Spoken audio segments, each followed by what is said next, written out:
प्रभु राम देव भगवान अल्लाह खुदा ईश आदि नाम एक ही शक्ति के हैं।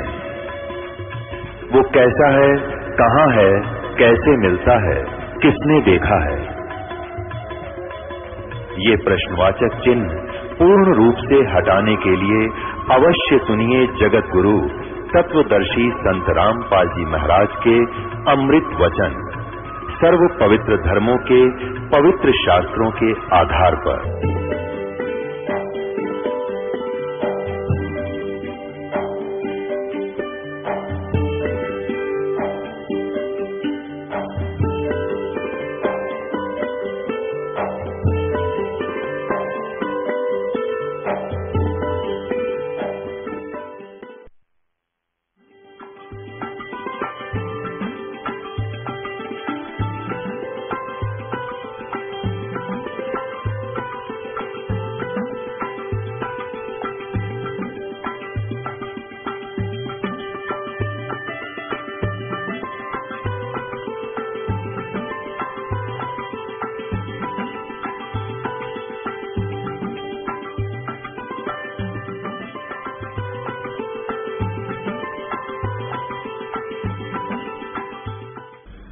उस ज्योत निरंजन के आदेश से दुर्गा ने इन तीनों पुत्रों को ब्रह्मा विष्णु महेश जी को सागर मंथन पर प्रथम बार भेजा और उधर से काल ने अपने श्वासों से ये पांचों वेद समुद्र में छुपा दिए थे। इन्होंने वहां सागर मंथन किया तो काल ने 4 वेद तो प्रकट कर दिए, 5वां वेद सूक्ष्म वेद नष्ट कर दिया, जिसमें पूर्ण परमात्मा की विशेष जानकारी और उसके पाने क्या मेथड था, विधि थी। तो बाद में ब्रह्मा जी ने वेदों को पढ़ा। उससे पहले उनकी माता कहा करती थी ब्रह्मा जी की, विष्णु जी की, शिव जी की, ये पूछते थे माता हमारा पिता कौन है? तो दुर्गा कहती थी तुम्हारा कोई पिता नहीं, मेरे से अतिरिक्त कोई प्रभु, कोई स्वामी नहीं, मैं ही सबकी माता हूं और मैं ही सबका पिता हूं, मैं ही परमात्मा हूं। इस बात से बच्चे संतुष्ट थे कि मां जो कह रही है वो सत्य है। फिर ब्रह्मा जी ने पढ़ा 4 वेदों को, उसमें स्पष्ट किया है कि वेद ज्ञान देने वाला भी ये ब्रह्म भी कह रहा है कि एक पूर्ण परमात्मा है, उसी की साधना करनी चाहिए। वो साकार है, मनुष्य दृश्य है और वो तीसरे मुक्ति धाम में रहता है। तब ब्रह्मा ने शंका व्यक्त की कि माता आप तो कह रहे थे कि और कोई प्रभु है नहीं, वेदों में लिखा कि वो तो परमात्मा साकार है, सदृश्य है, मनुष्य दृश्य है, उसको उसके दर्शन किए जा सकते हैं साधना करने से। अब दुर्गा असमंजस में पड़ गई, क्योंकि दुर्गा ने फिर बताना पड़ा कि बेटा वो परमात्मा निराकार है और वो तुम्हें कभी दिखाई नहीं देगा किसी भी साधना से। ब्रह्मा जी ने कहा कि माता जी आपकी बात पर मुझे अब अविश्वास हो गया, पहले आप कुछ कह रही थी, अब वेदों को पढ़ा, इसमें विधि लिखी है पाने की, तो मैं परमात्मा पाऊंगा। दुर्गा ने कहा कि वो नहीं मिलेगा, क्योंकि इसने प्रतिज्ञा की है ब्रह्म ने कि मैं कभी किसी भी वेदों में वर्णित विधि से, जप से, तप से, यज्ञ से किसी को दर्शन नहीं दूंगा, अपने यथार्थ रूप में नहीं आऊंगा। तो ब्रह्मा जी ने 4 युग तक हठ योग किया, ओम नाम का जाप किया। यजुर्वेद अध्याय नंबर 40 के मंत्र नंबर 15 में कहा कि ओम कर्तु समर कल्वे समर कर्तुम समर वायु अनिलम अथ इदम भस्मांतम शरीरम ओम कर्तु समर किलवे समर और कर्तुम समर। अब ब्रह्मा ने देख लिया कि ओम नाम के जाप करने का निर्देश है, विधान है, और आकाशवाणी वो हठ योग वाली काल की थी। वेद ज्ञान जो है परमेश्वर का दिया हुआ है, 4-5 वेद परमेश्वर कबीर देव जी ने इस काल के ब्रह्म के सरपुरुष के हृदय में, अंतःकरण में फीड कर दिए थे। इसने समय आने पर ये विवश हो गया इनको निकालने के लिए, परमात्मा कबीर देव जी ने हमारे ऊपर बहुत रहम किया, हमने बहुत गलती कर रखी है। तो उस समय काल ने फिर 1 साल चाली 5वां वेद नष्ट कर दिया। आकाशवाणी से तो ले लिया हठ योग ब्रह्मा जी ने, और वेदों से ले लिया ओम मंत्र। अब इनकी मति मारी गई।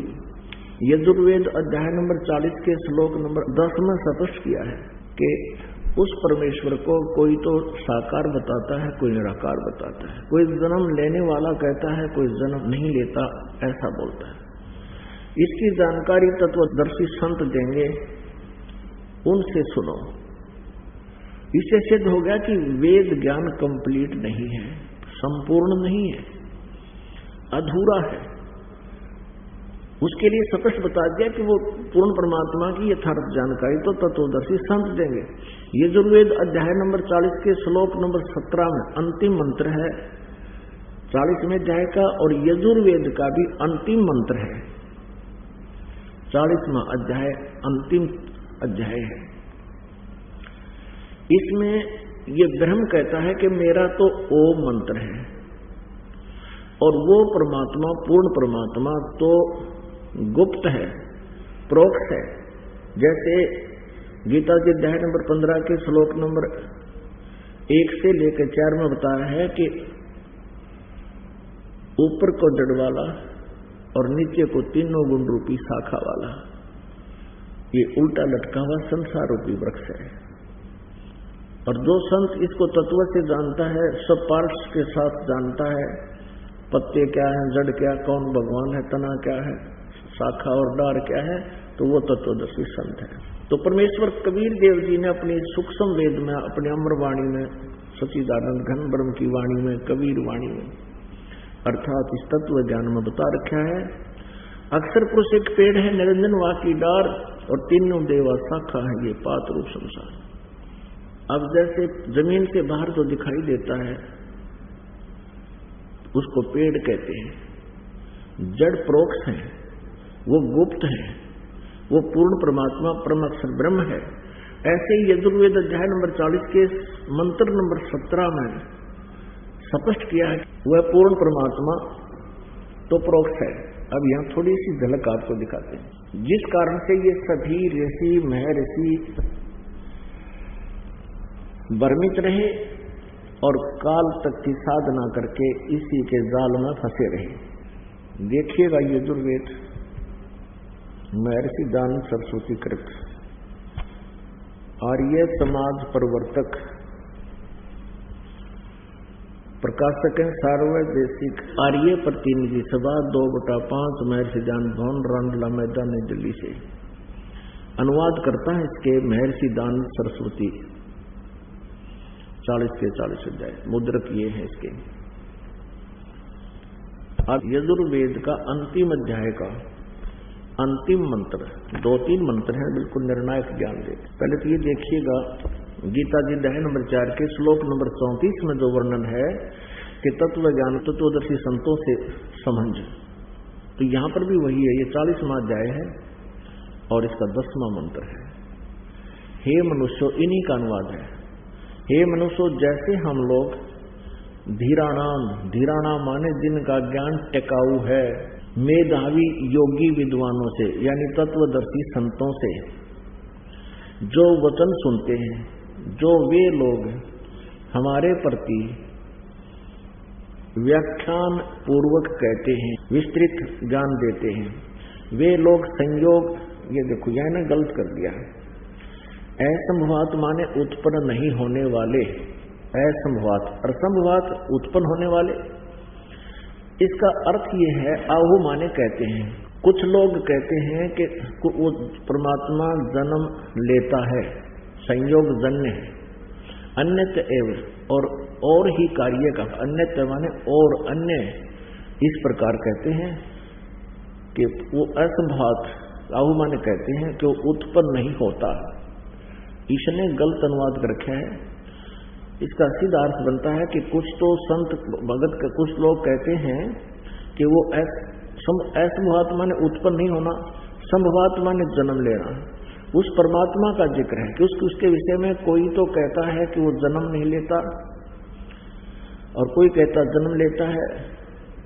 इस बात को तुम उनसे सुनो। यहां देखिए, हे मनुष्यों, जैसे हम लोग मेधावी विद्वानों से यानी तत्वदर्शी संतों से जो वचन सुनते हैं, जो वे लोग हमारे लिए व्याख्यान पूर्वक कहते हैं, वे लोग संयोग जन्य कार्य से अन्यत एवं और ही कार्य व फल आहुमाने कहते हैं।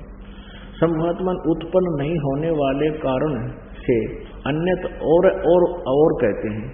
इस बात को सुनो। इसका कोई निष्कर्ष हुआ? इस मोटे दिमाग के आदमी ने, ऋषि ने की अनुवाद कर रखा है, बकवाद कर रखी। इसका सीधा सारथ है कि परमात्मा के विषय में कोई तो कहता वो उत्पन्न नहीं होता है, कोई कहता वो उत्पन्न होता है। इस ज्ञान को ये आहुमाने कुछ ऐसा कहते हैं, अन्य कुछ ऐसा कहते हैं, और उसको तत्वदर्शी धीराणाम विद्वान पुरुषों से, उनसे इस बात को तुम भी सुनो, उनसे सुनो। अब आगे देखो, इसी का फिर 13वें में भी कहा है, 44वां अध्याय यानी 40वां अध्याय है ये, और 13वां मंत्र है। हे मनुष्यों, जो विद्वान लोग हमारे लिए, जो तत्वदर्शी संत हमारे लिए व्याख्यान पूर्वक कहते हैं, पूर्वोक्त विद्या का अन्य ही कार्य व फल आहुमाने कहते हैं, पूर्व मंत्र के प्रतिपादन की अविद्या का अन्य ही फल आहु कहते हैं। इस प्रकार उन आत्मज्ञानी विद्वानों से, धीराणा माने तत्वदर्शी संतों से, उस वचन को हम लोग सुनते हैं, ऐसा जानो। अब इसने तड़ंगा कर रखा था, पी के भांग का ठूठा लिख दिया, जो समझ में आई सारा नाश कर गया। इसका सीधा सारा 12वें में स्पष्ट किया है कि जो मनुष्य अविद्या माने जिसने अक्षर ज्ञान नहीं, और विद्याम यानी जिसको अक्षर ज्ञान है। अब यहां कहने का भाव यह है कि अविद्या वाले को तो अविद्वान कह देते हैं, और जिसने 2 अक्षर सीख लिए उसको विद्वान कहते हैं। कहते उससे अधिकतर अज्ञान रूपी अंधकार में प्रवेश करते हैं। जो मनुष्य, इसका विवरण बताया है कि कोई तो जिसने अक्षर ज्ञान हो गया उसको तो अविद्या कह देते हैं, और जिसने अक्षर ज्ञान हो गया उसको विद्वान कह देते हैं। विद्वान और अविद्वान की यह देखना बात 13वें में स्पष्ट किया है, 10 से लेकर 13 में स्पष्ट है। हे मनुष्य, जो विद्वान लोग हमारे लिए व्याख्यान पूर्वक विस्तार से कहते हैं, विद्या माने पूर्वोक्त विद्या का अन्य ही फल कहते हैं। इसका अर्थ है कि कोई तो कहता है अक्षर ज्ञान हो गया वो विद्वान है, और अविद्या जिसके पास अक्षर ज्ञान नहीं है वो अविद्वान है। कहते हैं इस प्रकार उन आत्मज्ञानी विद्वानों से उस वचन को हम लोग सुनते थे, ऐसा जाना है कि वो बतावेंगे विद्वान और अविद्वान की तत्वदर्शी संत, उनसे सुनो। सुरसुम माने सुनो। अब हम आते हैं 15वें श्लोक में। यही 44वां अध्याय 40वां अध्याय यजुर्वेद का। इस 15वें में क्या कहा कि वायु अनिलम अमृतम अथ इदम भस्मांतम शरीरम ओम कर्तो समर किलबे समर और कर्तुम समर। ये महर्षि का अनुवाद देखिए, भांग पीने वाले का।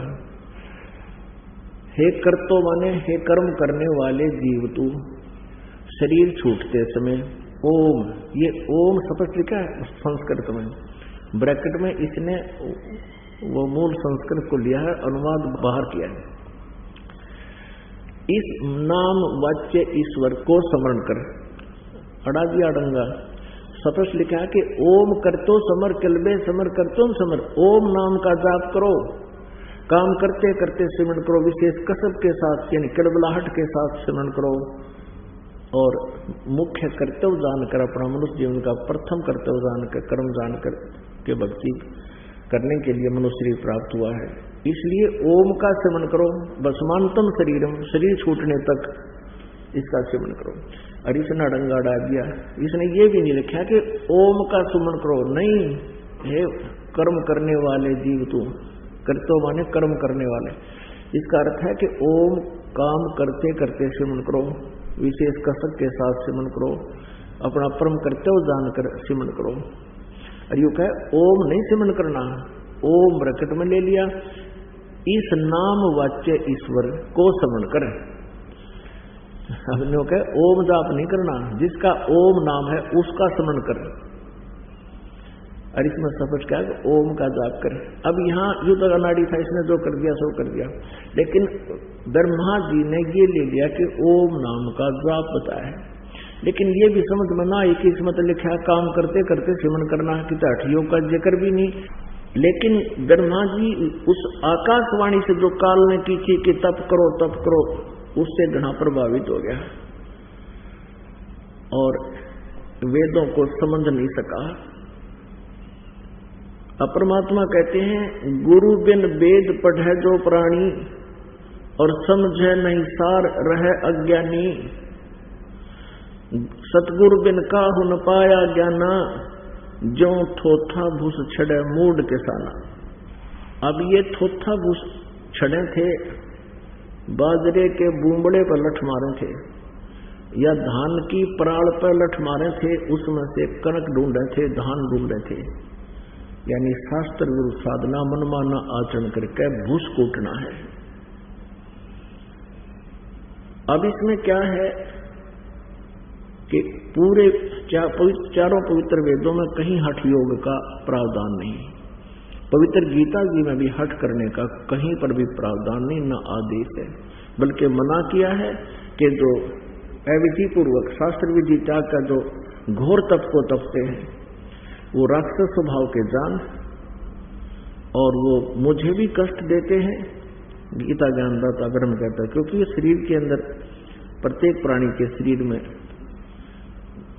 इस मनुष्य के शरीर में इन भगवानों का लिंक है, संबंध है। तो कहता है इसके अंदर बैठे सभी देवों को और मुझे भी वो क्रस करने वाला है। अब प्रश्न चल रहा है कि ब्रह्मा जी ने ओम नाम तो ले लिया इन वेदों से, इनकी बुद्धि ने काम नहीं किया कि यजुर्वेद अध्याय नंबर 40 के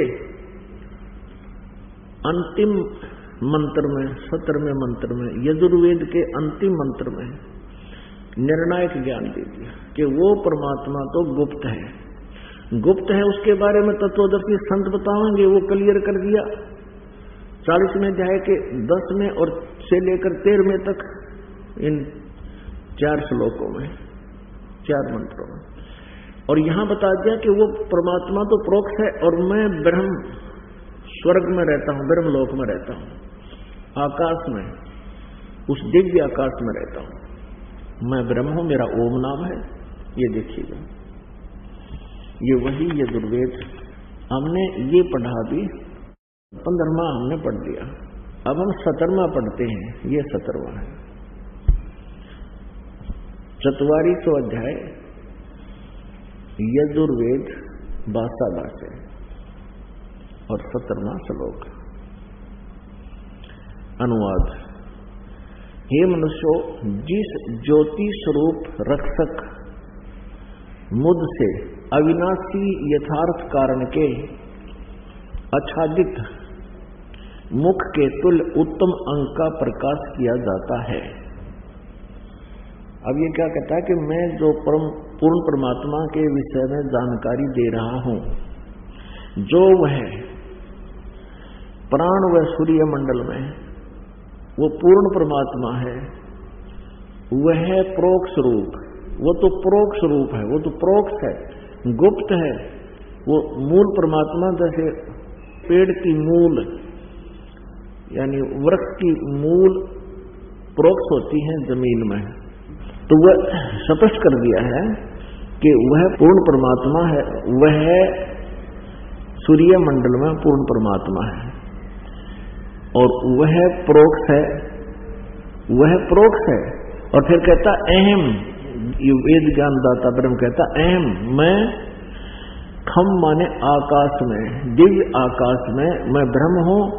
ब्रह्म यहां देखो, ये असौ आदित्य पुरुष है, सो असौ अहम, असौ अहम, ये असौ अहम असौ अहम। ओम खम ब्रह्म, मेरा ओम नाम है और मैं खम माने ऊपर दिव्य आकाश में ब्रह्मलोक में रहता हूं और मैं ब्रह्म हूं। खम ब्रह्म, ब्रह्मलोक में ब्रह्म आकाश में रहता हूं, मेरा तो ओम नाम है और वो परमात्मा प्रोक्ष है। अब वो परमात्मा है कौन? उसका नाम कबीर है। और वो कैसा है? वह परमात्मा सशरीर है। यजुर्वेद अध्याय नंबर 5 के श्लोक नंबर 1 में 2 बार प्रमाण दिया है कि अग्ने तनुरसी विष्णुवे तवा सोमस्य तनुरसी।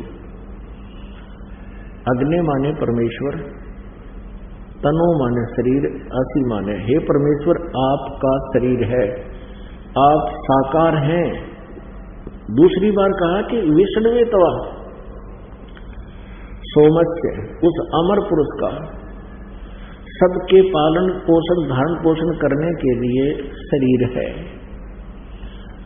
ऋग्वेद मंडल नंबर 9 सूक्त नंबर 1 मंत्र नंबर 8 और 9 में आप जी ने कल पढ़ा कि उस परमात्मा को उग्र गतियां,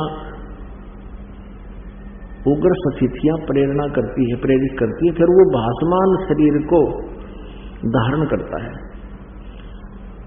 और वो उस परमात्मा का 3 प्रकार से शरीर की स्थिति है। एक रूप में तो परमात्मा अनंत कोट ब्रह्मांड के स्वामी रूप में विराजमान रहता है सतलोक में। वहां परमात्मा मनुष्य दृश्य है, उनका एक रोमकूप की शोभा करोड़ सूर्य मिला दे, करोड़ चंद्रमा मिला दे तो भी परमात्मा के रोमकूप की रोशनी अधिक है। और वहां वो परमानेंट रहते हैं, स्थिर। और दूसरे शरीर की स्थिति है कि वो यहां एक शिशु रूप धारण करके प्रत्येक युग में एक लीला करते हैं।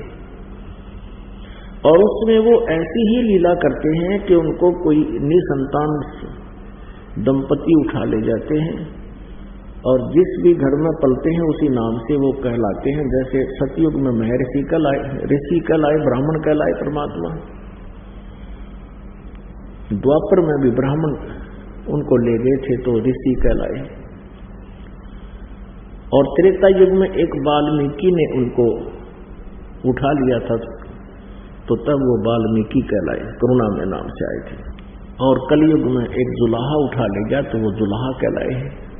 लेकिन परमात्मा कहते हैं जात पात मेरा नहीं। अब उस परमात्मा के 3 स्थिति से शरीर है। एक तो वहां सतलोक में स्थायी रहते हैं, दूसरा एक नवजात शिशु का रूप धारण करके पृथ्वी पर आते हैं, लीला करते हुए बड़े होते हैं और छोटी आयु में ही वो अपने इस तत्व ज्ञान का प्रचार शुरू कर देते हैं। क्योंकि परमात्मा का यहां आने का उद्देश्य अपनी आत्माओं को उस निज घर का ज्ञान देना ही होता है कि तुम कौन हो, कहां से आए हो, यहां क्या कर रहे हो, तुम्हारी क्या दुर्गति हो रही है, तुम्हारी आंखें नहीं खुल रही है। एक पल में ना जाने के बिजली गिर जाए इस गंदे लोक में और तुम शेष बचे हुए ये सोचते हो हम तो अभी ठीक हैं। और जिनके ऊपर कल बिजली गिर गई, कोई एक्सीडेंट में मर गया, कोई कैंसर होकर तड़फ का मर गया, कोई और किसी कारण से बर्बाद हो गया, वो भी आपके तरह अपने आप को ठीक समझ रहा था। यहां कितना ठीक नहीं, कोई ठीक नहीं, कोई कुशल नहीं है। तो परमात्मा का उद्देश्य या आने का यही होता है कि वो अपना तत्व ज्ञान, अपनी जानकारी दे अच्छी आत्माओं को। वो अच्छी आत्माएं फिर अपने अपने समाज में उस परमेश्वर की महिमा का पेट डंडोरा पीटे हैं। यही हुआ, यही होता रहा है। तो ये तो दूसरी स्थिति होगी परमात्मा के शरीर की। और तीसरी स्थिति ये बताई होती है कि जब चाहे वो प्रकट हो जाते हैं किसी भी रूप में, जैसे इब्राहिम सुल्तान अदम को मिले, एक जिंदा महात्मा का रूप बना के प्रकट हो गए और उनका अज्ञान हटाया, अपनी शरण में लिया, मोक्ष का अधिकारी बनाया। ऐसे आदरणीय नानक देव जी को बेई नदी पर मिले, उनकी आत्मा को सचखंड लेकर गए, 3 दिन 3 रात तक उनके शरीर को अदृश्य कर दिया, तीसरे दिन वो वापस भेज दिए। नानक साहब जी ने ऊपर देखा सचखंड में पूर्ण परमात्मा को, सतपुरुष को, कबीर देव जी को। एक रूप में तो वहां तख्त पर बैठे थे, दूसरे रूप में उनके साथ एक जिंदा महात्मा के रूप में साथ गए थे। लेकिन ऊपर जाकर के वो जिंदा वाला रूप ही अकेला सिंहासन पर विराजमान रह गया और जो पहले परमात्मा विराजमान थे, तेजो में शरीर था, वो कबीर देव जी के शरीर में समा गया उस जिंदा महात्मा के रूप में। तो ऐसे 3 सच फिर नानक साहब जी को वापस भेज दिया। तब नानक जी साहब जी ने, क्योंकि आदरणीय नानक साहब जी का जन्म हिंदू धर्म में था, ये जो है इस अरोड़ा जाति में खत्री परिवार में जन्मे थे। कालूराम मेहता खत्री के घर पे, और हिंदू धर्म में जन्म होने के कारण ये ब्रजलाल पांडे से गीता पढ़ा करते। जब श्री नानक देव जी को पूरा ज्ञान हुआ, साक्षात्कार हुआ प्रभु का और सचखंड का, उसके बाद उन्होंने इन ब्राह्मणों के छक्के छुड़ा दिए। केवल 7 श्लोक गीता के ले लिए और कहा कि ये शपथ श्लोक की गीता का उत्तर दे दो तुम। बताया कि गीता जी अध्याय नंबर 4 के श्लोक 34 में जिस तत्वदर्शी संत के बारे में कहा है वो उसकी पहचान बताओ। और तुम मानते हो श्री कृष्ण जी ने गीता का ज्ञान दिया है, तो श्री कृष्ण जी तो कह रहे हैं चौथे अध्याय के 5वें श्लोक में और 9वें श्लोक में, दूसरे अध्याय के 12वें श्लोक में, मेरा तो जन्म और मृत्यु होता है, तुम इनको अविनाशी बता रहे हो। गीता जी अध्याय नंबर 18 के श्लोक नंबर 62 में गीता ज्ञानदाता किस अन्य परमेश्वर की शरण में जाने को कह रहे हैं, बता दीजिए ब्राह्मण। ब्राह्मणों की सिट्टी फिट्टी गुम होगी। और ब्राह्मणों ने फिर क्या किया कि उनके पिताजी कालूराम मेहता जी को कहा कि तेरा बेटा नास्तिक हो गया, ब्रह्मा विष्णु महेश के बारे में ऊट पटांग बोलता है। तो उनके पिताजी ने भी बहुत सख्त विरोध किया और उनकी बात को नहीं माना अंतिम सांस तक। फिर नानक साहब जी कैसे मान सकते हैं, वो तो आंखों देख रहे भगवान को, तो उन्होंने भी किसी की नहीं मानी। तो ऐसे दृढ़ भक्त हैं जिनको परमात्मा आकर मिलते हैं, ये नियम है उस परमेश्वर का। और ऐसी लीला केवल कबीर साहब ने की है। इससे सिद्ध है कि कबीर इज गॉड। तो पुण्यात्मा, वो परमेश्वर यहां आता है। ऐसे 3 सखी थी उस परमेश्वर के शरीर की हैं। इसलिए ऋग्वेद मंडल नंबर 9 आपको फिर दिखाते हैं।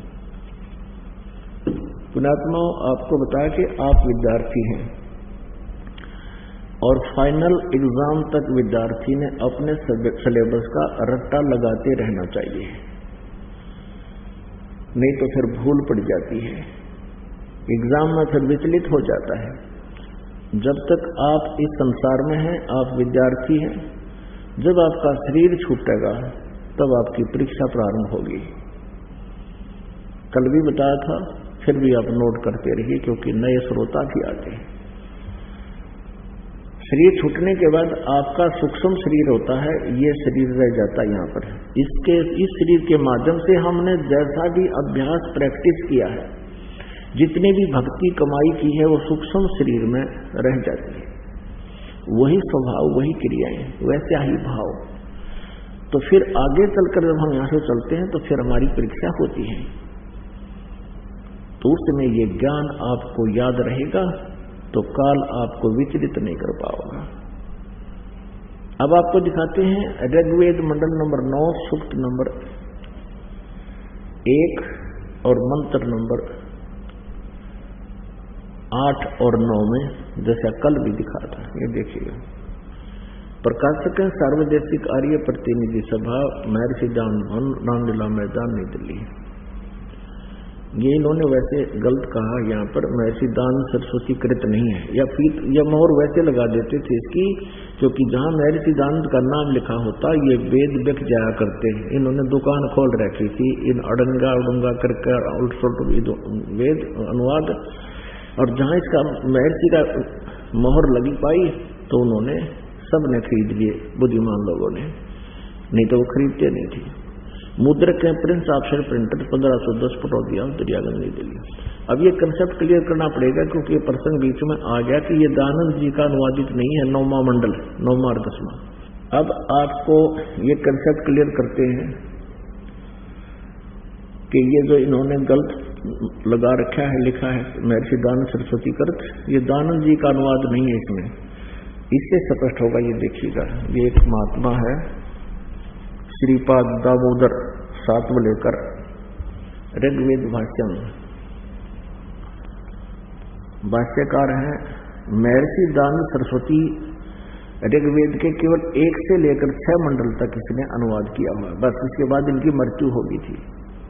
उसके बाद श्रीपाद दामोदर सातवलेकर ने 7 से लेकर 10 मंडल तक का अनुवाद किया। ये झूठे नरे थे यार, ये समाज के आचार्य, इन्होंने झूठ के सारे ही अपनी दुकान चला रखी थी। ये आर्य समाज के आचार्य नरे झूठे, ये आपके समक्ष हैं। इन्होंने अपनी दुकान चला रखी है, इन वेदों को सत्यार प्रकाश को बेच कर अपना ये काम चला रहे थे, और जब इनकी पुलिस दास ने खोल दी तो इनका आग लग गई। इन्हें सोची तुम्हारी दुकान बंद होगी, ये क्रोथा कांड करवा दिया, नाश करवा, ये तो जनता के नाशक हैं, ये शुरू से ऐसा करवाते आए हैं।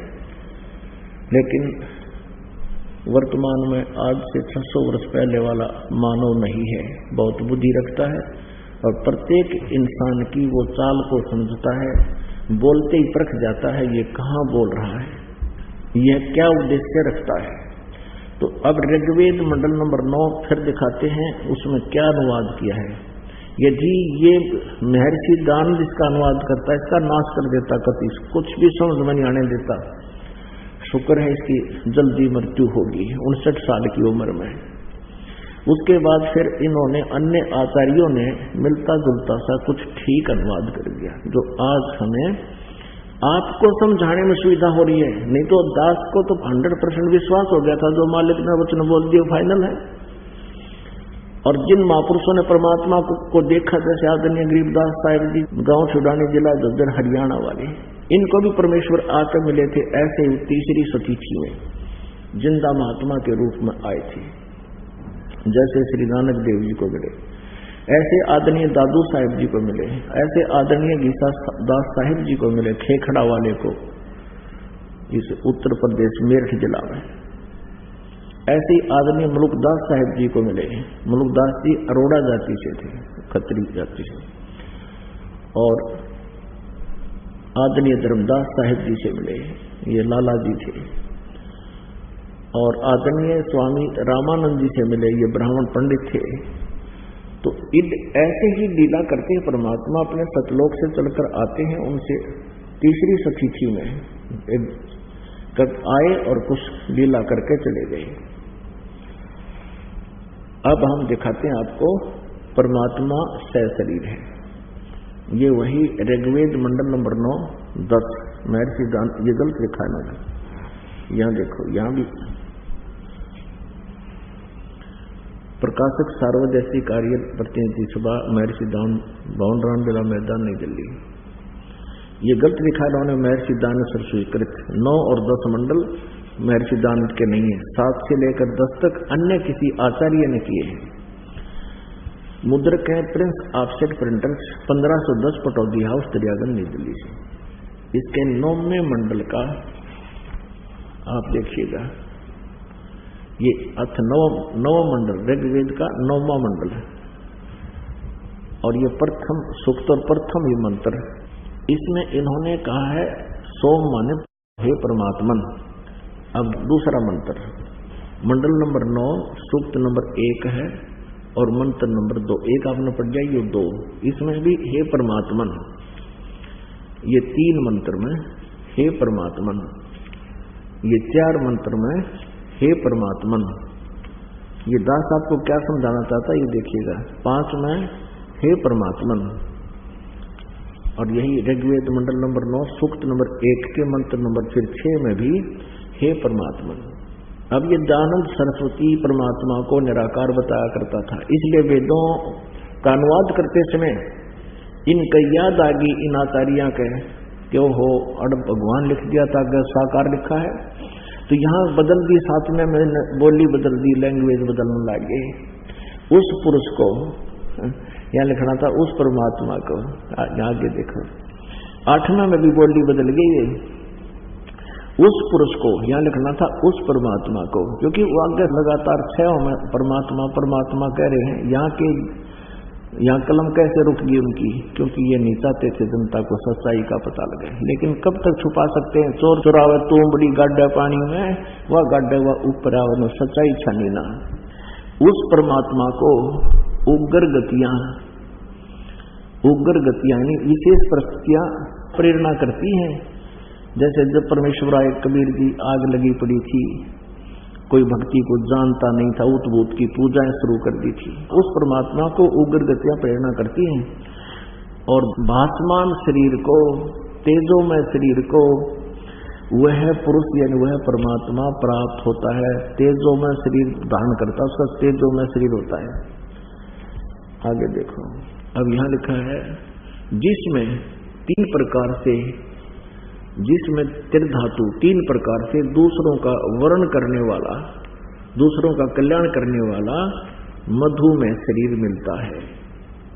3 प्रकार से शरीर धारण करता, उनमें से एक प्रकार जो शिशु रूप में आते हैं उसका यहां वर्णन दिया है कि जब वो परमात्मा शिशु रूप में प्रकट होकर के लीला करता है तब कुंवारी गायें उसकी परवरिश करती हैं, कुंवारी गायों से के दूध से परमात्मा की लीला होती है परवरिश की। उस सोमम माने सोम स्वभाव वाले श्रद्धालु पुरुष को यहाँ पुरुष लिखना शुरू कर दिया। पुरुष माने वैसे परमात्मा होता है, लेकिन इनका वजह से यहाँ केवल एक सिंपल मनुष्य सिद्ध करना चाहा, श्रद्धालु लिख दिया। उस परमेश्वर को जो शिशुम, इसका अर्थ नहीं क्या शिशुम का, शिशु रूप में प्रकट होता है, उस समय वहां लिखना था उस शिशु रूप में प्रकट परमात्मा के इन कुमार अवस्था में ही अभी अधन्या, अधन्या माने बिना दनाई, अभी माने सब प्रकार से, यदि पूर्ण रूपेण कंवारी जाके संग बैल नहीं लागा, गाय की बच्चियां दूध पीना छोड़ चुकी हो और कभी बैल से सांड से टच ना हुई हो, उसको कंवारी समझो। अंडरस्टूड है कंवारी शब्द, कंवारी गाय अभी अधन्या यानी बिल्कुल क्लियर किया है इसको समझे। कंवारी धेनव माने गौवें, धेनु माने गाय, गौवें तृप्त करती हैं, उसका पालन की लीला करती हैं। वो परमात्मा क्या करता है? अब आपको पुणात्माओं ये वेद हमने सुने थे पहले। इस दास की आयु 1988 में 37 वर्ष की थी इस शरीर की। उसमें दास को उपदेश प्राप्त हुआ था सन 2001 में। सन 2001 में जब क्रोथा आश्रम बन चुका था, परमेश्वर ने प्रेरणा की, एक वाणी याद आई कि वेद मेरा भेद है और मैं मिलूं वेदन से नहीं, और जौन वेद से मैं मिलूं वो वेद जान जाए। तो दास ने सोचा परमात्मा की वाणी मिथ्या नहीं हो सकती, हो सकता है वेद और गीता। परमेश्वर ने एक वाणी और बोली है अपने अमरवाणी में कि वेद कतेव झूठे नहीं भाई, और झूठे हैं जो समझे नहीं। इन दोनों वाणियों ने दास को कचोट दिया। दिल्ली से वेद मंगवाए बच्चों से, भक्तों से, श्रीमद् भगवद गीता मंगाई, दास ने सोचा मुझे अनुवाद नहीं करना आएगा, इन्होंने कुछ तो औला सौला कर ही रखा होगा, अनुवाद ही नहीं कुछ तो किया होगा, उसको देखेंगे और फिर मालिक की वाणी से कुछ मिला तो फिर शब्द कोश हमारे पास होगा। वही हुआ। दास ने पहले श्रीमद् भगवत गीता को देखा और तेरे की सारा खजाना भरा। गीता ज्ञान दाता काल, ये ब्रह्म है, ये काल है, श्री कृष्ण काल नहीं। ये कहता मेरा ओम नाम है, श्री कृष्ण का ओम नाम नहीं, क्योंकि ये तो स्वयं ओम नाम जाप करते थे।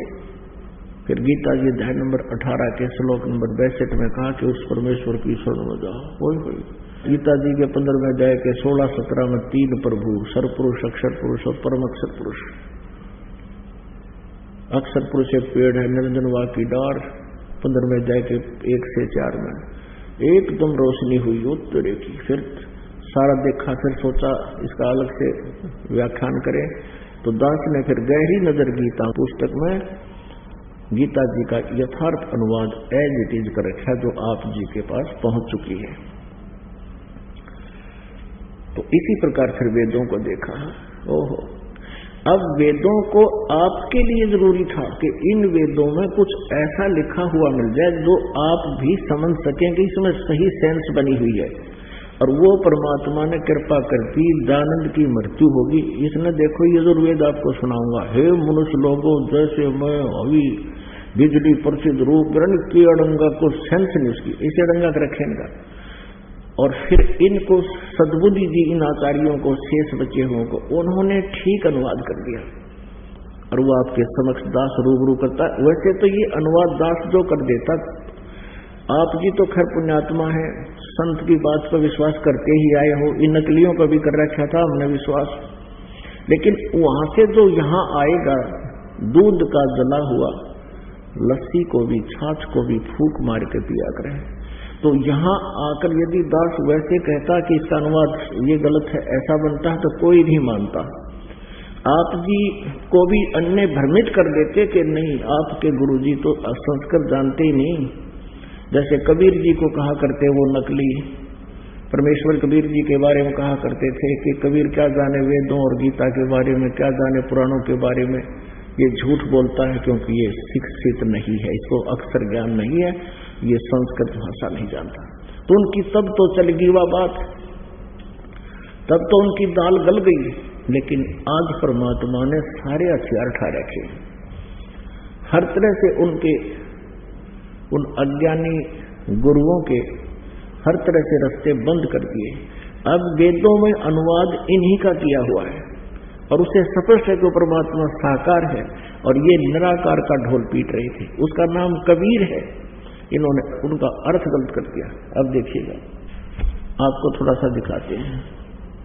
ये ऋग्वेद मंडल नंबर 9-10 वही आप जी को अभी दिखाया था, ये वहीं से प्रकाशित है। ऋग्वेद मंडल नंबर 9 सूक्त 86 का मंत्र 26। परमात्मा, ये सत्यनारायण कथा है, जितनी बार पढ़ो आत्मा गदगद होनी चाहिए। परमात्मा की कथा सुनने से भी पुण्य बहुत होता है। 26वें श्लोक में है, ये कबीर अचो, कबीर स्पष्ट लिखा, हम इसको कबीर बोल देते हैं, कबीर। यज्ञ करने वाले यजमानों के लिए परमात्मा, यज्ञ माने धार्मिक अनुष्ठान करने वाले, यजमान माने साधक यानी भक्तों के लिए परमात्मा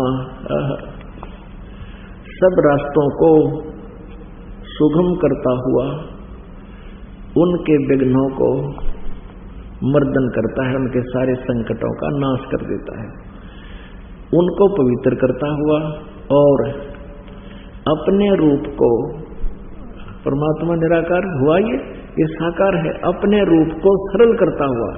क्योंकि सतलोक में परमात्मा का रूप जो मनुष्य दृश्य है, उसका एक रोमकूप में करोड़ सूर्य करोड़ चंद्रमा मिला दी, इतनी रोशनी है। उस अगर वो न्यू का न्यू आ जाए परमात्मा एच डी, हम कुछ नहीं देख सकते, ये सूर्य भी दिखाई ना दे, इतना रोशनी परमात्मा की। अपने रूप को सरल करता हुआ, अब गरीबदास साहिब ने परमात्मा के साक्षात्कार हुआ श्री नानक साहिब जी की तरह। उन्होंने भी ब्रह्म वेदी में कहा कि तेज पुंज अन्य तन धर कर इस विध हमको भेंट ही, इस तरह हमको मिलता है। अपने रूप को सरल करता हुआ वह कांति में परमात्मा, यहां इन्होंने अर्थ गलत कर दिया। यहां इन्होंने कबीर सर्वज्ञ कर दिया, कबीर का अर्थ। इसका अर्थ इन्होंने ये तो इसका संधि छेद कर दिया और अर्थ कर दिया सर्वज्ञ। कोई भी कवि सर्वज्ञ नहीं होता। अब इस भ्रम को हटाना पड़ेगा। पहले ये देखिएगा यजुर्वेद, ये यजुर्वेद देखिएगा महर्षि दानव सरस्वती द्वारा। ये इसका अनुवाद महर्षि दानव ने ही किया है यजुर्वेद का। ये बिल्कुल ठीक है। ये है यजुर्वेद भाषा भाष्य और 6300 अध्याय यानी 36वां अध्याय। इसके प्रथम मंत्र में और प्रथम ही वाक्य में मंत्र में रचम वाचम परपदे मनो यजु परपदे। अब ये यजुर कहो चाहे यजु कहो, जैसे ये यजुर्वेद है, ये देखो ये रे हटाकर यहाँ अपसर्ग भी लगाई जा सकती है और ये यजुर्वेद, फिर भी इसको यजुर्वेद ही कहना चाहिए अगर ये ऐसा भी लिखा हो जैसे अभी प्रमाण दे रहे हैं। ये 36वें अध्याय का प्रथम मंत्र में यजु परपदे, यहां देखिएगा इसका अनुवाद स्वामी जी ने यहां किया है।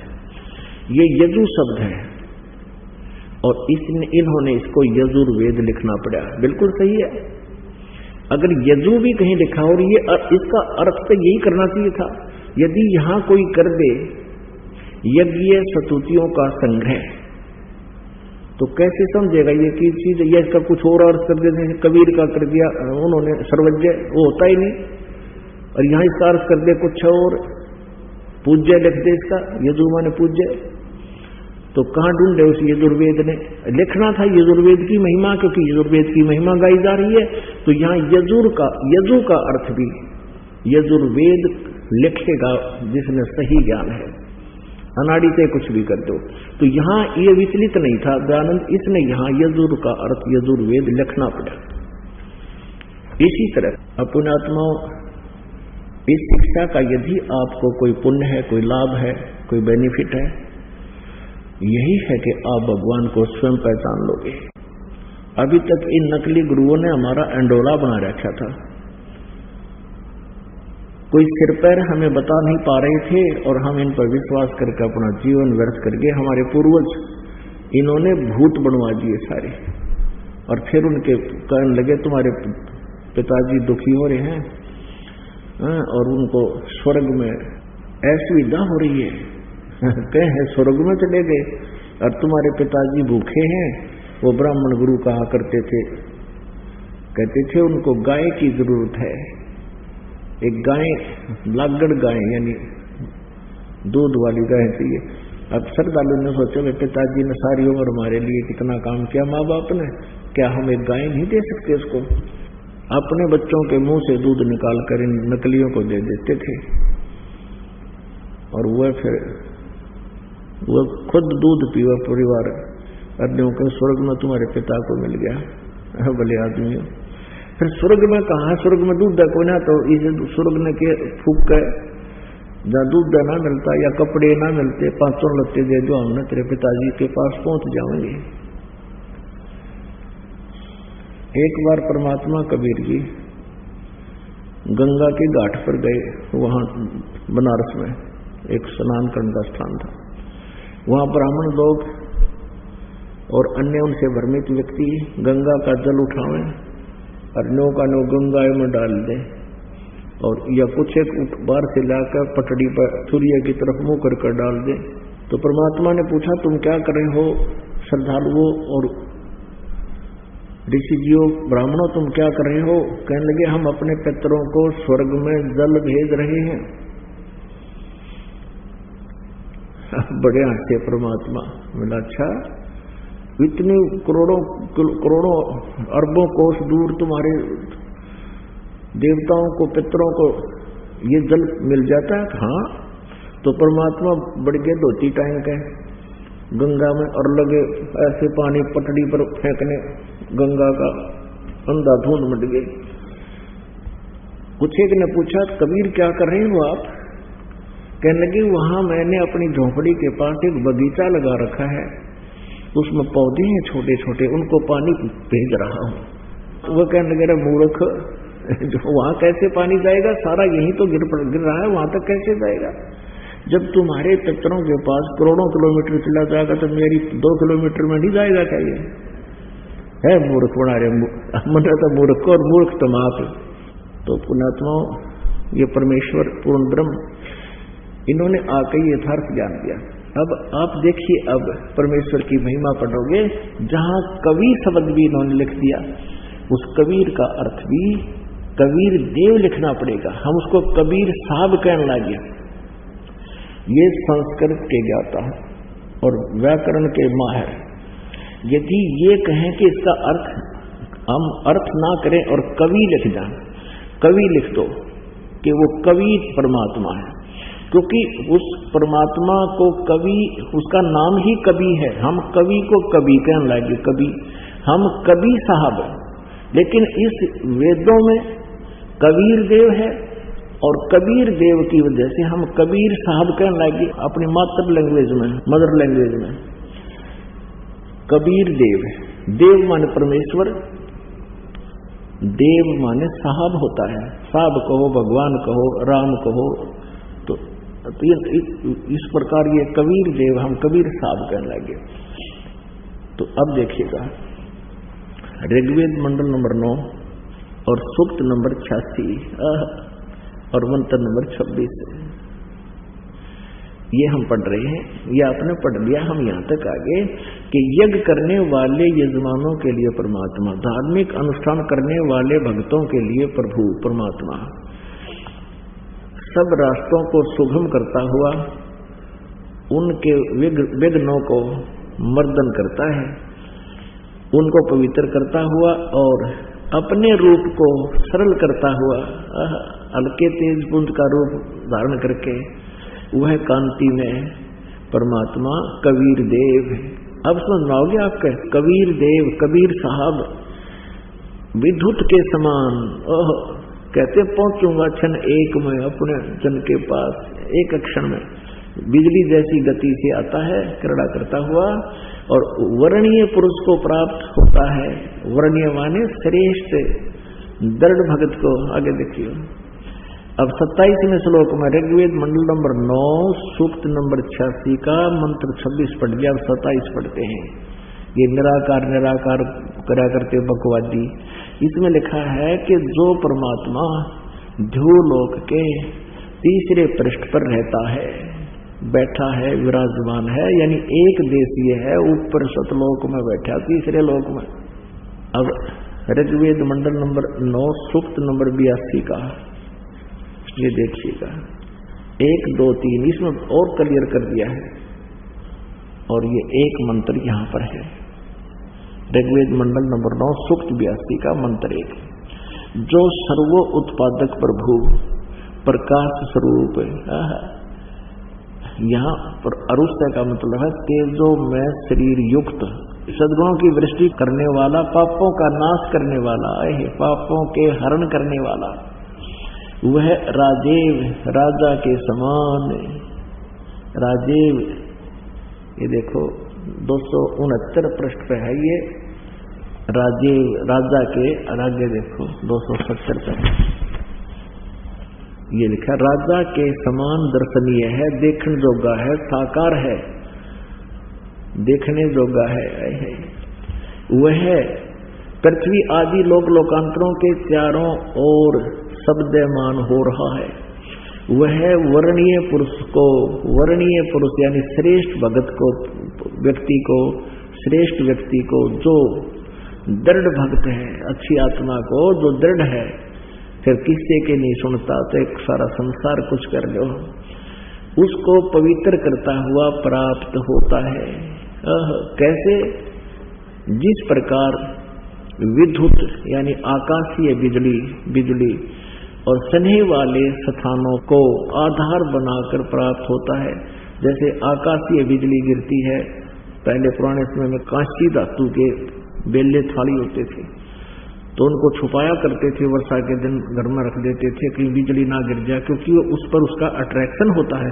इसी प्रकार जो अच्छी आत्मा दृढ़ भक्त होते हैं उन पर परमात्मा का विशेष आकर्षण होता है और उनको उस बिजली वाले सिद्धांत से प्राप्त होते हैं।